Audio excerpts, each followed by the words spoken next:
Should women be scared of the new Florida divorce law? Yes. No longer is there permanent alimony. The amount of alimony that you're going to get has been predetermined. The length of time that you are going to get alimony has been cut down. That's why married women should fear the new Florida divorce law. The only thing divorced women fear more is getting a job. No, this is happening right now. An increasing number of Republicans are attacking no-fault divorce. They want to make it harder to get a divorce, 70% of which are initiated by women. The Texas and Nebraska Republican parties put it in their state's official platform. And what I'm guessing you're trying to say is, yeah, but Republicans will never actually make it harder to get a divorce. Like, these bills would never pass. This is never going to happen. It is justified and warranted and even necessary that we react to the things that legislators say that they want to do. Like, what's the alternative? We only get to react when the deed is done, when they do actually make it harder to get a divorce. This type of thoughtless, dismissive tactic was used so much when women and feminists and activists sounded the alarms for years and decades that Republicans would overturn Roe v. Wade, only to be told time and time again that they won't actually do it. I certainly hope you're right. I hope this never happens, but I plan to continue reacting to Republicans when they tell me what they want to do.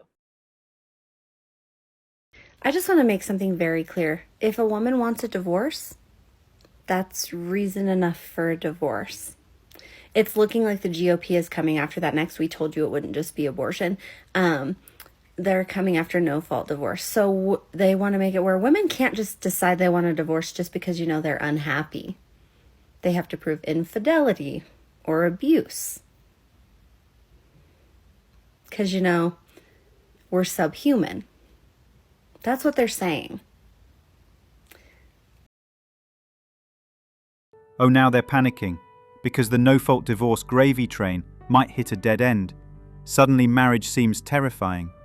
Nah, you're just mad the exit with half button is getting disabled. It's not about freedom. It's about losing the easiest path to cash and comfort. The lottery's closed. Now they want to act oppressed.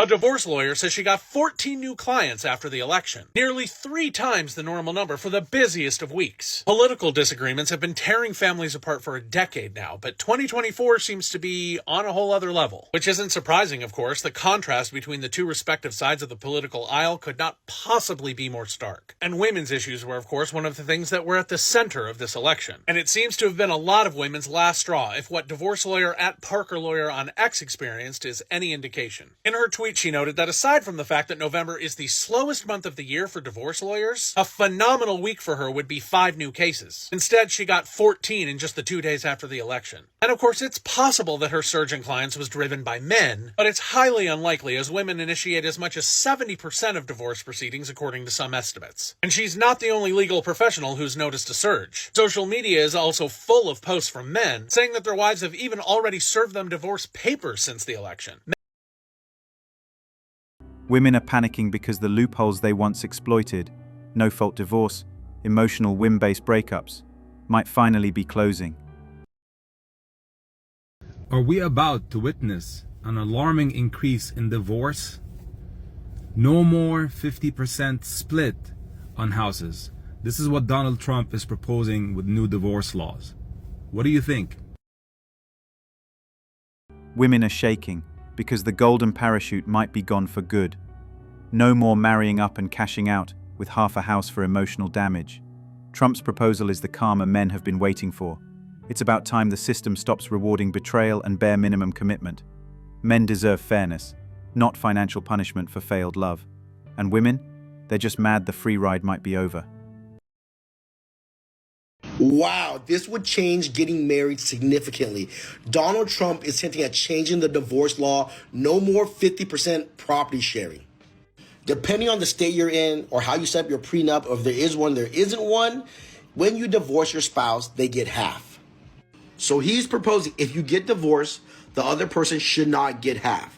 But if they need to borrow up to $1 million, the person with the money can loan it to them if they have collateral. Doesn't matter if you've been married for 6 years, 25 years, doesn't matter if you have 6 children with that person. If you can't take care of the person with the money should take the kids and take care of them.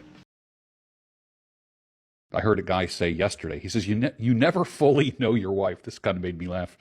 You never fully know your wife until she divorces you. You've heard me say this, date long, marry slow, but divorce fast. And I've been accused of being pro-divorce. I'm not pro-divorce. I am pro-marriage all the way. Pro-happy, healthy marriage. I'm anti-divorce. I also like to say that if you're going to get divorced, you got to do it fast. So when I say divorce fast, that does not mean I'm pro-divorce. What it means is this. The emphasis is not on the divorce. The emphasis is on fast. And the reason is that most chaos and trauma and bullshit that a man goes through is through the divorce and custody process. Most of the relationship PTSD happens to the man, not the woman, and it happens through that process. That's why I say get it over with quick, if you can. Unfortunately, the lawyers and court system don't make money if it goes fast.